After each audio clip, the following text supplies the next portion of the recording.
안녕하십니까. 2020년 10월 3일 새벽 모의 팩트 시작하겠습니다. 오늘은 6개월 앞으로 다가온 서울시장 보궐선거 얘기 좀 해보겠습니다. 자, 서울시장 보궐선거는 내년 4월 7일에 치러집니다. 6개월하고 며칠 더 남았죠. 그런데 서울시장 보궐선거의 의미는 과거의 선거와 매우 다르다. 그 점은 무슨 얘기냐? 바로 민주당과 국민의힘에 간 대결 양상이, 그동안에는 민주당이 압도적 우위의 상황에서 서울시장 선거가 대개 치러졌는데, 이번에는 여건이 좀 바뀌었다. 그건 박원순 전 서울시장의 어떤 미투, 성추행 의혹과 관련한 그런 일로 인해서 보궐선거가 치러지기 때문에 민주당 원죄론이 작동하는 데죠. 그래서 민주당 원죄론 때문에 국민의힘이 월등히 유리한 상황이다 라고 얘기를 할 수가 있는데, 지금 현재의 여론조사상으로 보면 꼭 그렇지도 않다. 그래서 이런 국민의힘이 유리한 상황과 전통적으로 불리한 상황이 혼재된 서울시장 보궐선거다 하는 점에서 본다면, 국민의힘의 가능성, 이것은 과거의 어느 때보다 높다, 이렇게 말씀을 드릴 수가 있습니다. 무슨 얘기냐면, 물론 이명박 후보 때나 오세훈 후보 때나 이때는 지지율로도 개인 경쟁력으로 유리한 입장에 취했었는데, 지금은 그건 아니지만 여건이 매우 유리해졌다, 이런 말씀을 드리려고 하고요.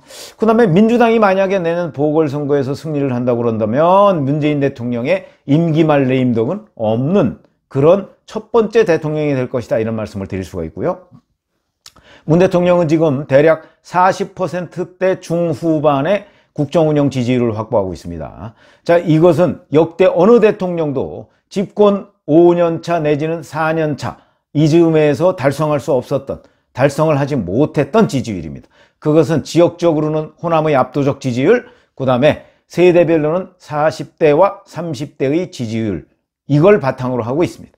그렇기 때문에 만약에 민주당이 또 내년에 서울시장 차지한다? 이렇게 될 경우에는 문재인 대통령으로서는 내년 후년의 대선까지도 정권 재창출을 가능하게 하는 매우 청신호, 푸른 신호등이 켜졌다, 이렇게 얘기를 할 수가 있고요. 만약에 국민의힘이 승리한다면 문 대통령은 아마 국정운영 동력을 상실하면서 여당 내의 분열의 시발이 될 가능성이 매우 높다. 왜 그러냐면, 이낙연 대표 등 또는 이재명 경기도지사도 대권을 노리는 입장에서 본다면 내년 서울시장 보궐선거에서의 패배는 곧바로 후년 대선에서의 패배 가능성까지도 잉태하고 있는 것이기 때문에, 이 사람들로서는 문재인 대통령한테 더 이상 기대할 것이 없겠구나 하는 생각을 갖게 될 것이고, 그것은 곧 각자 도생의 길로 나서는 계기가 될 것이다.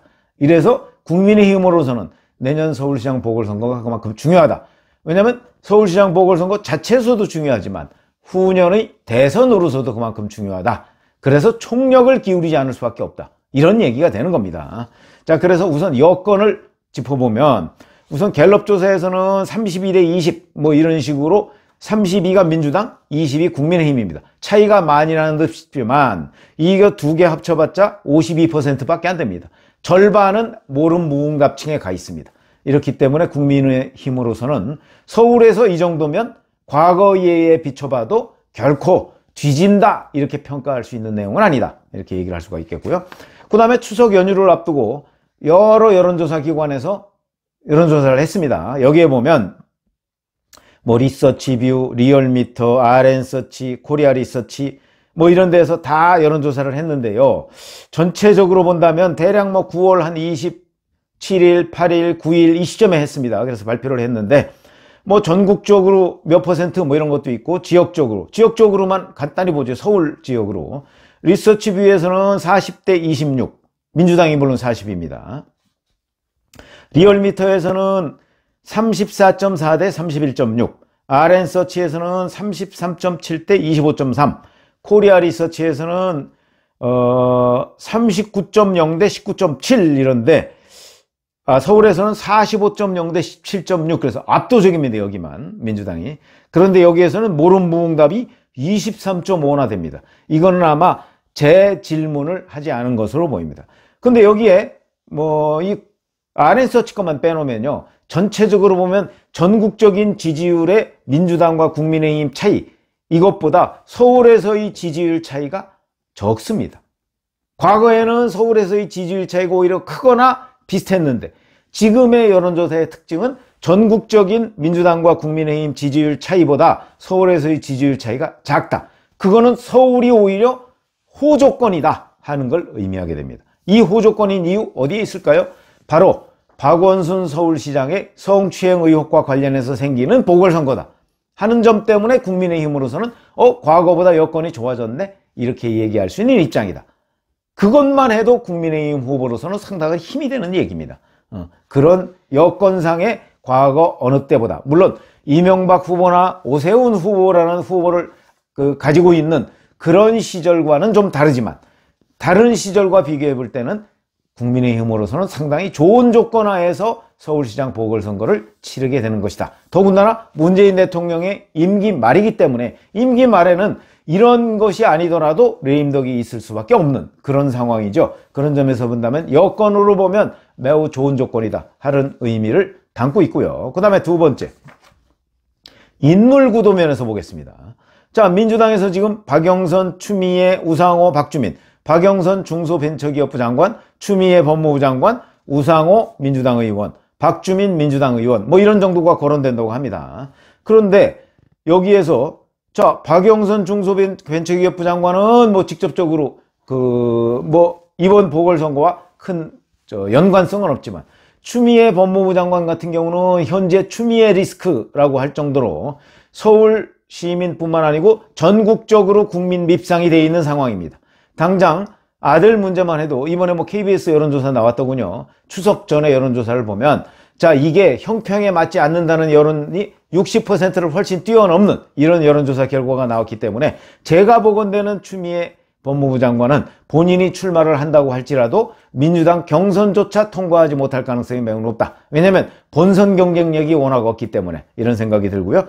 그러면 오히려 가능성은 박주민 의원은 너무나 뭐라고 할까요? 지명도에서 낮은 사람이고, 그러니까 아마 이 중에서 고른다면 박영선, 우상호 이 두 사람 중에 한 사람이 되지 않을까 싶은데 제3의 인물이 나올 수도 있겠죠. 그래서 그런 두 사람 정도를 우리가 꼽을 수가 있겠고요. 거기에 비하면 국민의힘은 뚜렷한 선두주자가 없을 뿐이지 후보감으로서는 훨씬 더 많은 그런 사람이 있습니다. 홍정욱 전 의원, 김동연 전 경제부총리, 안철수 국민의당 대표, 염재호 전 고려대 총장, 김종인 대표가 지금 접촉을 시도하고 있다 이런 보도가 나오고 있습니다만, 그 다음에 오세훈 전 서울시장, 오세훈 전 서울시장은 불출마 선언을 하긴 했습니다. 그러나 그거는 또 상황을 봐서 번복할 수 있는 거니까. 그 다음에 기업인, 아니면 나경원 전 원내대표, 심지어는 주호영 원내대표 이름도 거론이 된다고 하고요. 김선동 현 사무총장, 조은희 서초구청장, 이런 사람들이 이제 거론이 되고 있는데, 이렇게 많은 숫자가 거론된다는 얘기는 이 중에서 뚜렷한 선두주자가 없다, 그런 걸 의미하는 바이기도 하고요. 어찌 보면 이 중에 이렇게 많다는 얘기는 이 중에 누가 나와도 한번 해볼 만하다 이런 의미가 될 수도 있습니다. 그런 점에서 본다면 여건이 매우 좋다. 더군다나 지금 국민의힘에서는 미스터 트롯형 경선 이런 걸 구상하고 있습니다. 이렇게 된다면 많은 사람이 나와서 1차전에서 심지어는 결승전까지 올라가는 상황이, 미스터 트롯 경선이 그런 거거든요. 첫 번째 올 하트를 받은 사람은 2차전에 나가고, 그러면 여기서도 판정단이 올 하트를 주면 2차전으로 나가고, 거기서 또 올 하트나 아니면 상위 몇 명은 또 3차전으로 나가고, 이렇게 해서 만약 몇 차전, N차전까지 가서 결승전에 맞붙는다. 이렇게 된다면 이것은 국민들의, 서울 시민들의 상당한 관심을 불러 모을 가능성이 있다. 더군다나 그 중에 만약 신인이 있는데 이 신인이 예를 들어서 미스터 트롯의 임영웅 같은 친구가 나서서 서울 시민의 관심을 모은다면 이거는 대박이 날 가능성도 있다. 이런 생각이 듭니다. 그래서 이런 경선은요, 해볼 만하다 하는 점에서 본다면 저는 일각에서는 국민의힘의 후보 빈곤 절대 그렇지 않습니다. 제가 보기에 이 중에 예를 들어서 김동연, 안철수, 염재호, 오세훈, 나경원, 주호영 요 정도만 가지고 봅시다. 요 정도가 박영선, 우상호에 비해서 못할 게 어디 있습니까? 제가 보기에 훨씬 낫습니다. 아까 제가 말씀드렸던 여건도 훨씬 낫습니다. 그런 점에서 본다면 이 사람들 중에 누가 만약에 미스터트롯 경선이나 또는 제3의 기업인이나 이런 사람이 나서서 했을 경우에 제가 보기엔 더 낫다, 오히려 이런 사람들이. 그런 생각이 들고요. 그러니까 지금 국민의힘이 뭐 후보 인물난이다? 그거는 자학이고요. 그거는 정치를 모르는 사람의 얘기고, 이 후보군을 어떻게 발굴해서 후보까지 낙점을 하느냐 하는 과정이 굉장히 중요하다 하는 점에서 본다면 국민의힘의 인물난, 이건 패배주의적 사고방식이다. 저는 그렇게 확신을 하고요. 저는 경험적으로 말씀을 드리는 겁니다. 다만 선출 방식을 또 과거와 같은 구태의연한 방식의 줄 세우기 방식으로 했을 경우에는 패배가 불을 보듯 뻔하지만, 그렇지 않고 정말 미스터트롯 경선 방식으로 한다? 그렇게 될 경우에는 굉장히 국민의힘 후보가 유리한 가운데에서 내년 보궐선거를 치르게 될 것이다. 그래서 제가 아까 말씀드린 뭐 김동연, 안철수, 염재호, 오세훈, 뭐 나경원, 주호영, 김선동, 이 중에 누가 나와도 민주당 후보와 겨룰만 하다, 제가 이런 말씀을 드립니다. 자, 그러면 언제쯤 이런 후보가 시동을 걸까, 후보 선출에? 글쎄, 제가 보기에는 11월 말부터, 적어도 이 정기국회가 끝나기 전부터 아마 시동을 걸어야 되지 않겠는가. 그래야 미스터트롯 경선은 굉장히 오래 걸립니다. 몇 달 걸립니다. 그러니까 적어도 3월 중순까지는 끝내야 될 거 아니겠습니까? 그렇게 된다면 제가 보건대는 11월 말, 늦어도 12월 초부터는 시동을 걸어야 될 것이다, 이런 말씀을 드리고요. 인물, 제가 말씀드렸듯이 민주당에 비해서 오히려 국민의힘이 인물이 풍부하다. 그런데 여기에 뭐 제3의 기업인이나 또는 40대 경제 전문가나 이런 사람들 서울시장으로 하는 것, 또 그것도 굉장히 중요하다. 그거는 이제 참신성이죠. 참신성으로도 충분히 승부할 수 있다. 과거 같으면 여당은 단기간에 후보군을 띄울 수 있는데 야당은 그렇지 않다, 이런 평가가 있었습니다. 요즘 정치 그렇지 않습니다. SNS를 통해서 10분이면 전국적으로 알려지는 인물이 가능하다. 왜냐면 그거는 바로 그 사람의 진면목을 드러내는 연설 몇 개면 서울 시민들한테 나 이런 사람이다, 또는 이런 사람이 국민의힘의 서울시장 후보군에 있다는 걸 알리는데 얼마 안 걸립니다. 제가 10분이라는 거는 인터넷 퍼지는 속도를 얘기하는 것이고, 뭐 유튜브나, 그게 아니고 그 사람을 알리는데, 그 사람이 화제가 되는데 필요한 시간, 아마 서울시장 후보로서의 참신성, 그러니까 국민한테 또는 서울 시민들한테 별로 알려져 있지 않다 할지라도 이런 사람이 있습니다 라고 알리는데 며칠 안 걸린다, 이런 생각입니다. 그게 변화된 인터넷 환경이다 하는 말씀을 드리고요. 자, 그 다음에 구도라고 한다면 여야 구도, 이것도 물론 있습니다. 그런데 자, 박영선 의원이나 우상호 의원이나, 여기 호남 출신 아닙니다. 우상호 의원 강원도 출신이죠. 박영선 의원 경남 출신입니다. 박영선 의원 구도로 보면 우상호 의원보다 박영선 의원이 더 유리합니다.